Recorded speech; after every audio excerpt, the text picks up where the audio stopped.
திருவாசகம் பதிகம் 7 திருவெம்பாவை. திருச்சிற்றம்பலம். தில்லையம்பலம்.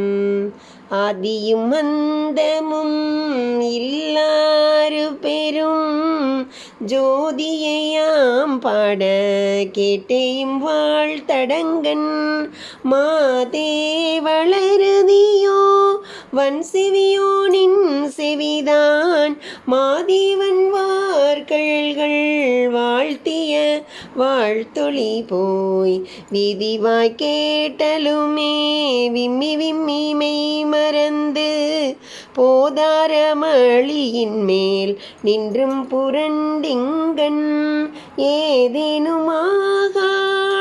கிடந்தாள் என்னே என்னே இதேயம் தோழி பரிசேலோரெம்பாவாய்.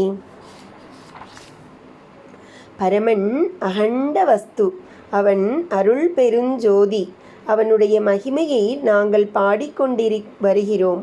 ஆனால் ஒளி பொருந்திய அகன்ற கண்களையுடைய தோழி, நீ ஏன் தூங்கிக் கொண்டிருக்கிறாய்? உன் காது கூறியவைகள் அல்லவோ? மகாதேவனுடைய மாட்சிமைகளை நாங்கள் பாடக் கேட்ட மற்றொருத்தி திடீரென்று எழுந்திருந்தாள். தேம்பி அழுதாள், பரவசம் அடைந்தாள்.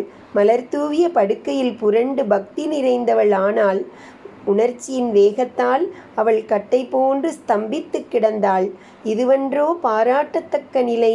பாவை போன்ற எமது தோழி, இப்பரவச நிலையை பற்றி காது கொடுத்து கேள். இதை ஓர்ந்து எண்ணிப்பார். பின்பு நீயும் இப்பெரு நிலையை பெற முயல்வாயாக.